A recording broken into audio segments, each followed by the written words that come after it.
Okay. Well, that sounds like a good topic. Yes. And I'm going to let you kick it off. Let's do that. Well, if you wade into thinking first about automation, firstly, you're falling into the trap, of course, of thinking like, well, technology first rather than people and process. And secondly, you're not actually recognizing where the human contribution or the value of your human capital effectively actually lies. And it is going to shift because, if the human is not having to necessarily, let's say, create a first draft or create, a brief or what have you, it's easy to go, great, we've automated that. We can get rid of the person who's doing that. But actually, of course, the person who's doing that contributes to other things as well. Like they brought taste to the whole process in terms of judging output. They understood the context of the organization, of perhaps the client, of the brand. There are all these little aspects to the human contribution that you actually can't automate. So, what's important is to think about how you get the best out of the entire setup. How can you use AI to automate, bring efficiencies to the parts of the process, the parts of the workflow where that's a valuable thing to do? But where do you also need to retain the human input that creates, value in terms of judging the output or like directing the brief or what have you that are still going to contribute to the quality output? Right. Yeah. That actually reminds me of put a post up on LinkedIn, I think it was, Uh-huh. the other day, and somebody responded because the subject of the post was exactly that, about carefully automating the mundane things, Right. the things that have got less value Right. should be automated, and the things therefore freeing up time for people to focus on the more valuable things, right? So Right. again, I think we've all totally bought into that thinking. Does theoretically make a lot of sense, and you could sort of see the huge benefits to both individuals and companies for doing that. Yeah. But actually, somebody wrote a comment on my post and said, "But sometimes the mundane work is the work." And so what he said, what he was referring to in that particular instance, was he was talking about accounting and finance and I think bookkeeping actually specifically. Actually, bookkeepers are bookkeepers because they really like doing that work and that's what they're really good at. And actually, it isn't something, a bit like your lawyer analogy or legal analogy earlier. Some things you don't want to leave to chance, right? Right. Sure, the machine, the calculator is faster at adding things up than a human is, or Right. in theory, or whatever, Right. whatever it might be, or doing complicated calculations more quickly than a human could do it. Mistakes can still be made, and you still need human judgment in there to make sure that Right. things have been done. What does good look like? Is it correct? How could you improve on this particular output?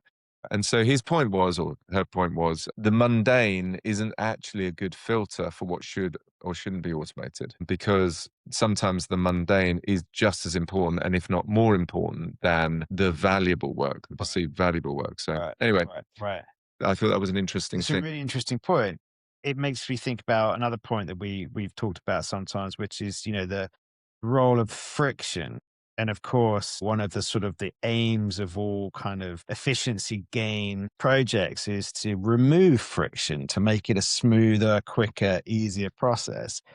And actually, friction, for all the pain that it can sometimes cause, can also reap a lot of benefits. Hmm. Whether it's, you think about friction between human perspectives, and the debating of those two perspectives often leads to a third outcome that's far better than either of the two perspectives on their own.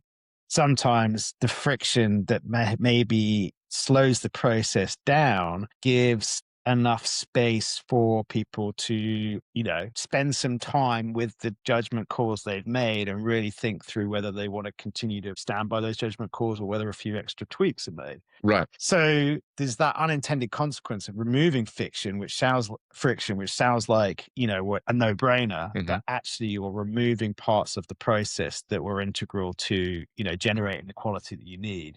You just didn't kind of realize that that was happening at those friction points. Right. So that's a really interesting thing to think about, I Yeah. suppose, as well. Yeah. We talk about augmentation versus replacement. Do you want to just Hmm. explain that a little bit? Yeah, I think our starting point for all of this work that we do is how can we make the human um, part of the work, or how can we make the individual even more powerful, if you like.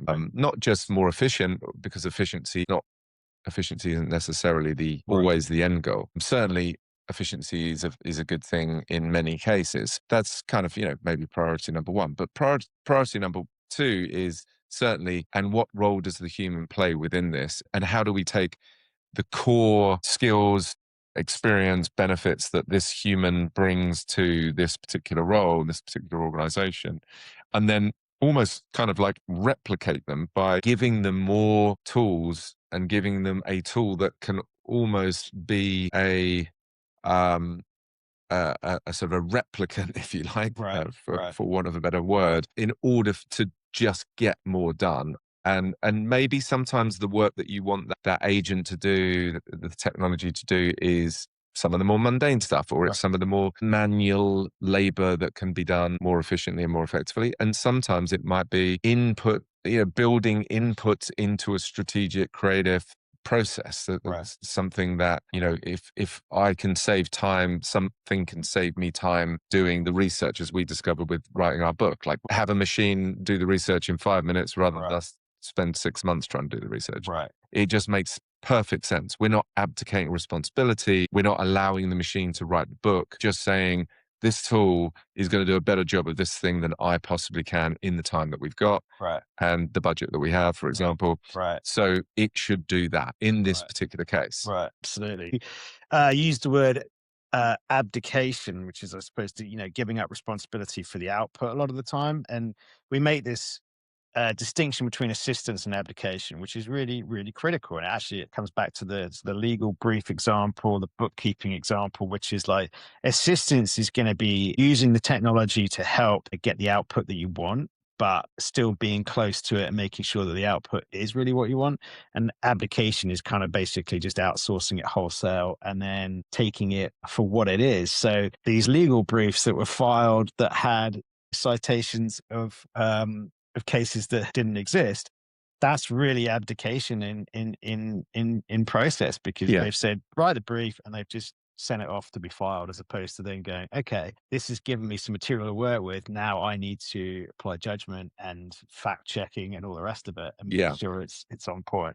Yeah, and I think that those some of those legal cases, maybe not all, and maybe they're still happening, but some of those legal cases were, a couple of years ago when ChatGPT first came out, and a lawyer went into court with Right. completely fabricated kind of case. Right. But it's just an example of, you can't hope for the best when Right. even down to writing the email. I think there's going to be, again, we talked about this before, that Right. there's going to be an increasing acceptance of AI kind of language and AI written content in certain documentation, in certain formats. People are going to kind of go, okay, we accept that. Like, Right. that's now acceptable Right. in our world, and we're not going to get all antsy about it. Right. At the same time, that only works if there is a judgment call about whether that level of abdication of responsibility Right. is acceptable or Right. not, Right. in a real world context. And I think that's what we're going to start to see, this kind of, I think we talk about it in the book, this sort of cyborg idea of Right. human and machine really efficiently working together and effectively working together for a better outcome than the human on its own, or the Right. machine on its own. Right. No, absolutely. I was going to say something. It's completely That was genius. jumped out of my head because I was just so enwrapped with what you were saying. Was it about cyborgs? I think maybe that was what distracted me, because it's like, Yeah. oh yeah, we need to talk about that as well. But it was more about um The legal case, and then somebody not taking responsibility, yeah. and then abdication, and then human and machines working together. God. It was such a good thought, It though. was amazing. I mean, it was a peach. What's Anyway, next on our list? well, let's talk about these sort of human capabilities that are going to have value to some degree. Do you know what I'm going to do before? What's that? I'm going to just move that light, because there's a reflection in the Yeah. TV screen. It's really annoying. Oh, I've remembered what I was going to say as well. Oh, genius. No, but you better get it quickly because I might forget again. Tell me what it's about, and then I'll. Well, it's about Tell me when that light is. That reflection go go up. Yeah, a bit more. Yeah, perfect. What about if I come down again? Then you just go a tiny bit. Yep, perfect. Okay. And then it looks like my phone's just absolutely Absolutely, God, butchered. absolutely. Okay, don't forget what it is. All right. Well, what I was going to say is, it's the instead of thinking about it as a cost cutting exercise and efficiency exercise, it's a redeployment exercise, which goes to the augmentation thing. And the key question then, of course, is like when you think about what you're trying to achieve as an organization, and it's, there are multiple layers to that. It's not just we're creating widgets, but it's we're solving this particular problem for our customer. Right. Where the fundamental question is this: where is human capacity going to add most value to that process? Yeah. So that really speaks to kind of going, okay, well, if the machine can do these things better, then great. We won't put humans on that, but humans have other value that can be redeployed in other areas of the pipeline that are Right. equally valuable. Which leads us on to our discussion of what are some of those capabilities. I mean, to some degree, I just want to preface this by saying, like, I think it is naive to say that certain human capabilities are always going to be, unimpeachable by AI. I think it's more situation driven in that certain deployments of certain human capacities in certain situations are always going to be valuable. Yes. And that, you really got to think about it in terms of your own workflows or your own organization or what have you, rather than just saying categorically creativity will always be a human thing. Yeah. Because that's, in some ways that's true and in some ways that isn't true. Yeah. Yeah. Yeah. I don't think we can predict what the future looks like. And Right. I think everything is also going to be determined by Terminator. the determinator. It's going to be determined by context. Not only what industry are you in, and what parameters are there within the industry. Are you a highly regulated industry, or are you a creative industry, innovator? Are you breaking the rules? Are you sticking by the rules because that's your fiduciary duty, whatever it is. So there's the context of your company, the context of your work, the context of the category vertical you're in. Then there's the moment in time. Yep. So sometimes, regardless of which type of organization you're in, what type of work you're doing, there are going to be some moments where it's entirely relevant and actually way more beneficial to fully automate whatever the thing is that you're doing. Right.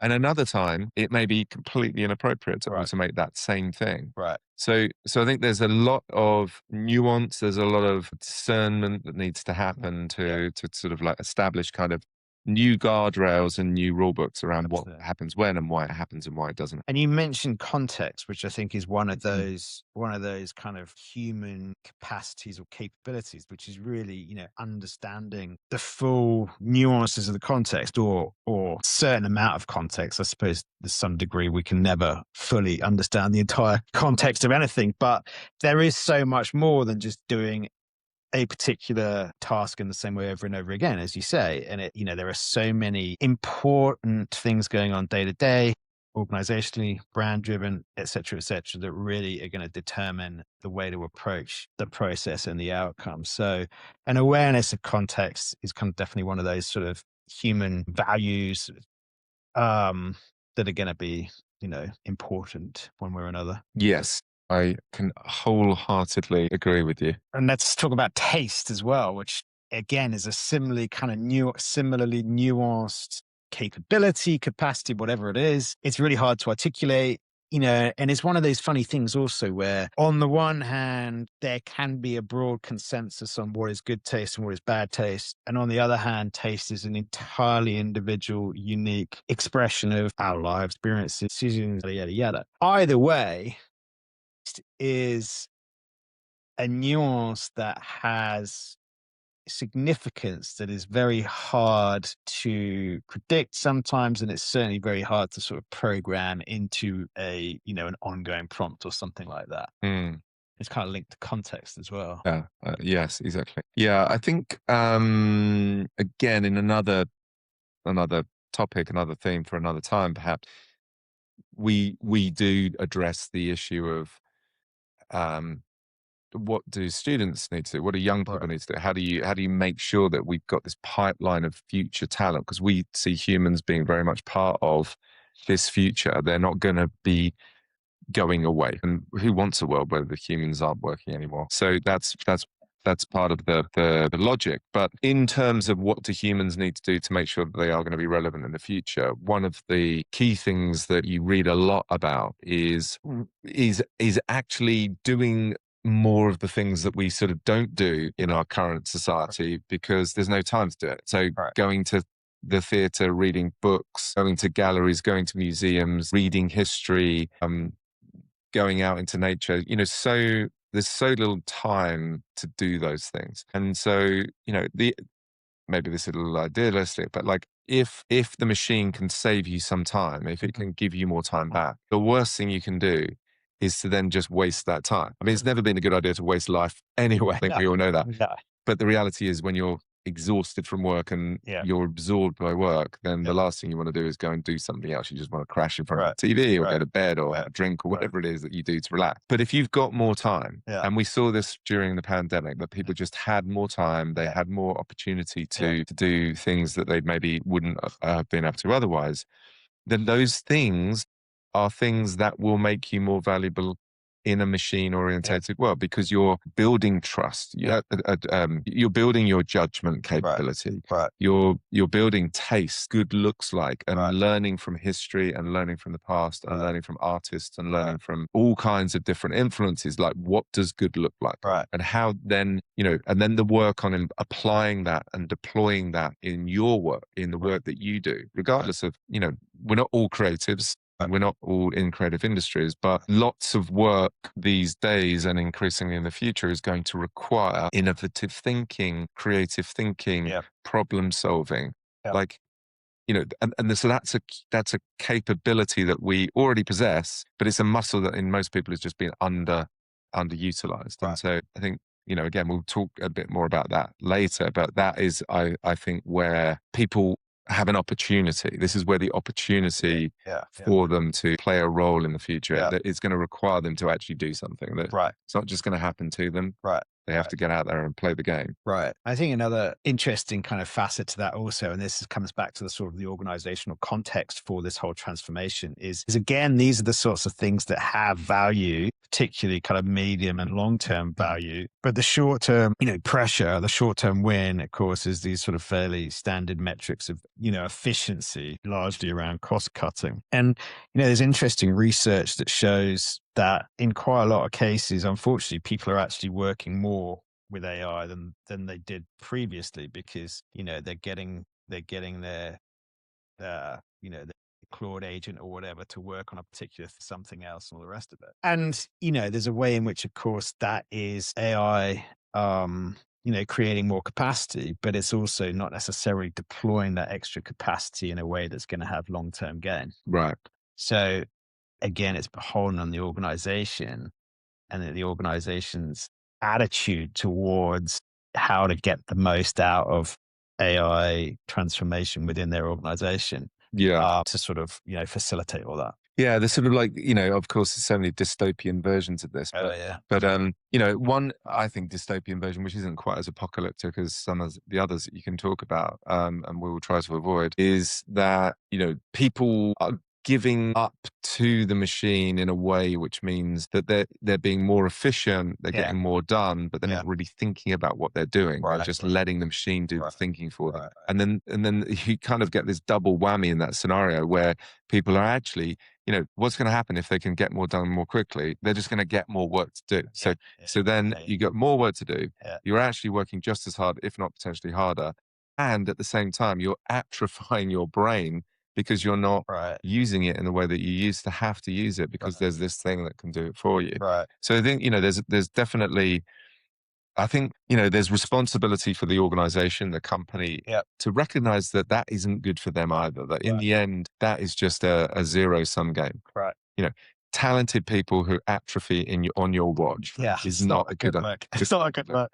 And if that happens a lot, then you're not reputation damage and culture not damage is strategy. Yeah. right. So there's certainly, reasons why companies shouldn't allow this to happen, even if there is some kind of short-term upside benefit of productivity gain. Right.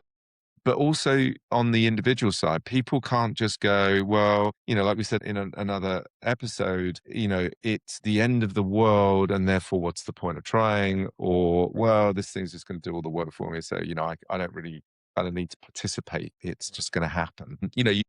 I don't think we can allow it to just happen to us. And equally, we don't I don't think society wants AI to happen to us and dictate terms and be in control. Right. As much as possible, we need to take control of it and make Right. it useful Right. to Right. us. Yeah, and that's interesting. And then that then comes back to individual responsibility, which, as we know, is a very interesting thing insofar as, the capacity that different individuals have for, thinking in that way and taking the long-term approach rather than the short-term approach. But it's interesting. It makes me just start back to something that we were sort of touching on in the abdication versus assistance thing, which is that doesn't know its own limits a lot of the time, insofar as it will tell you it can do something, even if it does it badly or does it wrong. And that is really problematic, particularly when, as you say, like the more you kind of multitasking and getting Claude to take care of that for you whilst you're doing this over here, and you're not thinking it through yourself, the more,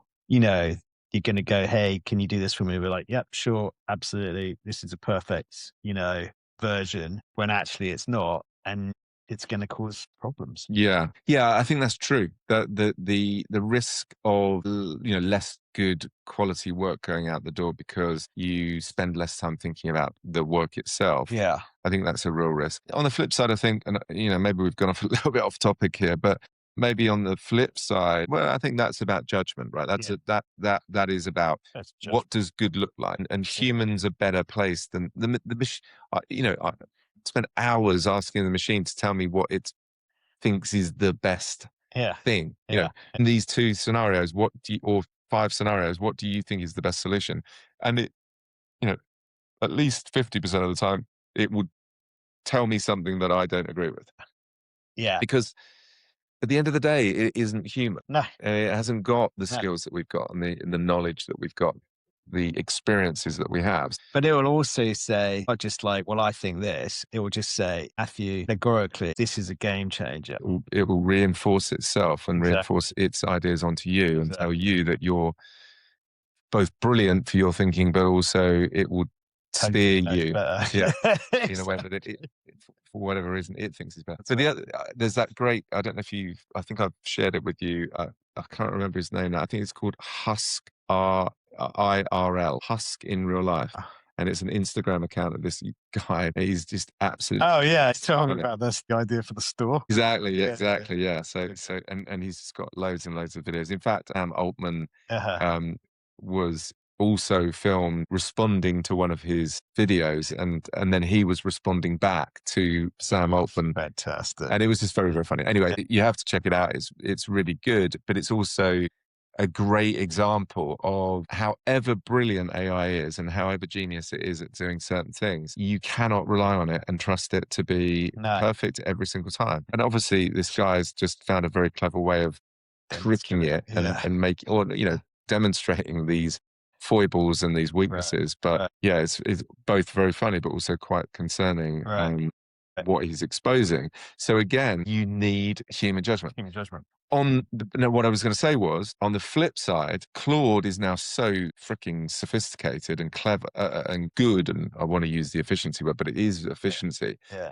at task management. So, do I want to go through 400 emails and figure out what is an important email and what is not an important email? No. Absolutely not. Am I completely happy for Claude to take control of my machine, go through my email, judge based on my criteria what is important and what is not important, and then flag to me, and then in fact actually potentially even write a response on my behalf, and then even potentially send the response on my behalf? I am increasingly more willing to have Claude do those kinds of things. Right. The manual task of finding contacts on LinkedIn and Right. linking in with them, it's the sort of thing that it's not that hard, I guess, because you Right. can only do so many in a day. But Right. you still got to go and find these people. You got to figure it all out. Or I can show Claude what I want it to do, and it goes off and does it every morning for Right. me Right. automatically. Then you've got the flip side to that, which actually takes us on to one of our other things, which is the accountability piece. It's like, you know, you've got to direct Claude, but also because Claude is a very naughty boy, you've got to tell it, Or girl, or girl. or it. That's true. Or basically, you've got to tell it what you want it not to do as well. And that is potentially a limitless list of things. And there's that great example of that guy who set Claude the task of securing like a speaker spot at the World Economic Forum in Davos. He woke up in the morning and find that he had secured his slot, but he had also basically committed to a $40,000 sponsorship or something like that. Yeah, he'd spent some. I think he'd given it his credit card rather than you're supposed to give it like a debit card with a limited amount. That's right. It may have been Open Claw, not Claude, but Okay. it was definitely Anyway, one of those one sort of of those. agentic solutions Yes. that Yeah. yeah people are getting exposed to. But yeah, I mean, you know, of course, there's the risks that are always going to come with these new technologies when they're misunderstood. But there are certain things that we make assumptions around as a, you know, as a culture, maybe organizationally, it may be in terms of like, you know, American expectations or British expectations. There's a lot of things that are unsaid but still understood. Is increasing, well, not necessarily increasingly, but sometimes you get these situations where it's apparent that the AI tool isn't on board with those assumptions, and that you needed to tell it not to do a certain thing when you know didn't even think about that. Yeah, Again, I guess the accountability piece is that obviously the AI platform has no accountability. At the end of the day, whatever happens, you know, you can point your finger at it, but so what? So from yeah, an organizational perspective, in terms of value, in terms of work, in terms of dealing with clients and the rest of it, there's got to be some person that takes accountability for it, yeah. you know, makes the final call and bears the consequences of how that plays out. Yeah, I think that's a really important point around governance is, you know, I think very, very clearly the governance and the responsibility rests with the human Yeah. in the loop. Like it Yeah. has to, because you can't have people blaming the agent for things that are going tragically wrong. Because they're like, what do you do then? Well, then Go from there. this raises a really interesting point, because I just read in the New York Times, I think literally yesterday, that like cops in San Francisco, traffic cops, are going to be able to give tickets to Waymo vehicles. But like Waymo vehicles are obviously driverless vehicles. So then who bears responsibility for that? Well, ultimately, presumably, it's then, if it's a fine, Google, which owns Waymo, I think, they've got to pay the fine. But then that collides with the whole, you know, the whole debate about should social media platforms be held accountable for the things that people do on their platforms. And of course, it's a different debate, but there's a sort of a melting pot there to the extent of like, who do you hold accountable for some of these technological kind of like transformations that we've gone through that don't make it quite clear where accountability is held. Yeah. And it can be very problematic. Yeah, and I think that's been the model for technology companies for the last 20 or 30 years, has been because it can do something, and because the thing it can do appears to be better than the thing it's over changing, disrupting, then it should be done, even if the laws, even if the society's not ready for it yet. You know, obviously the whole original Uber founder, Travis Kalasanac. I can't think he's a football player. Travis Kelsey. Travis is it's famous for just really steamrolling local community, local government, win at any cost.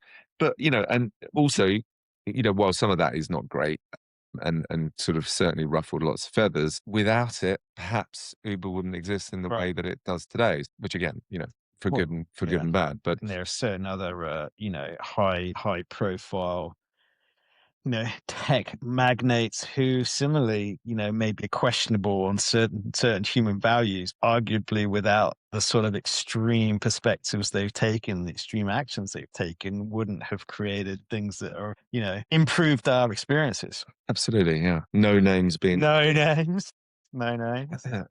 okay. Well, I think did we cover off all of those? Didn't talk about intent yet, Oh, so we should probably just I've throw jumped that in the I've mix. jumped the gun. I know, we've gone from back to front. All right, And then let's actually, you do intent because I've got a bonus one I want to throw in the mix. okay. Intent. Well, I'm actually not sure I know anything about intent. I guess intent is it's all around like, yes, the machine can do something, but does it know why it's doing it? Because of course the intent behind it is going to have an impact on how you want the outcome to look. Like not all outcomes are similar in terms of the extent to which they deliver on the brief. Well, yeah, actually, that kind of leads very nicely from what we were just talking about with the example of Uber, and where move fast and break things. What's your motivation for doing that? Like, why are you doing that? What thing is a question that you always need to ask. And are we doing this to kind of get rid of 10,000 people, or are we doing this because we're going to make this company world class and Exactly. incredibly powerful and better than it would have been otherwise, right? So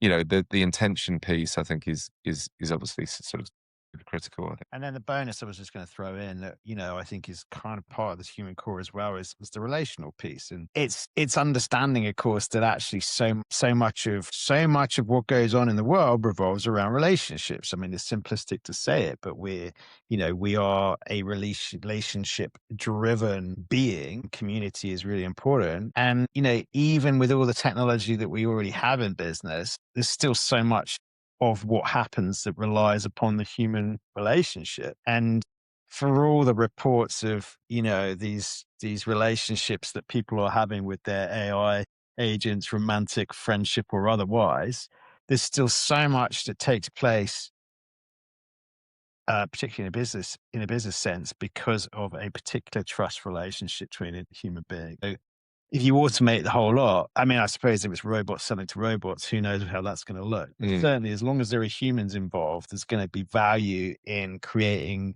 relationship with other humans on the other side of kind of like the business gap you're dealing in. So, yeah, I like that one. There we go. Good bonus. All right. Well, look, I think that was a great discussion. Magnificent, as usual.